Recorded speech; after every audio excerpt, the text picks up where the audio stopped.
Hey everybody, John Stilvelt, MarineMax Lake Lanier. You join me today on a Sea Ray 2025 210 SPX. This is the newly redesigned SPX series for the 21-foot mark. New windshield, new upholstery, a couple new little bits inside, more storage, things like that. This boat came out last year, but it is carried on for 2025. If you notice all the upholstery, especially in a small affordable package, you get a super nice upholstery package, fusion stereo, grab handles, the soft grip sea deck all the way through the boat. And if you follow me back through, storage right here on the port side with your bow filler cushions,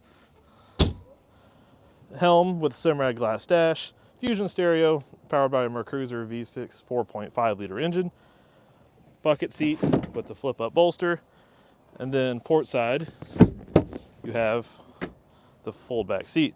Now this is a great place to put a cooler. It's recessed for a cooler, but there's also a filler cushion that goes in here that's in that storage area at the moment. Storage here that drains, use it for a cooler if you'd like.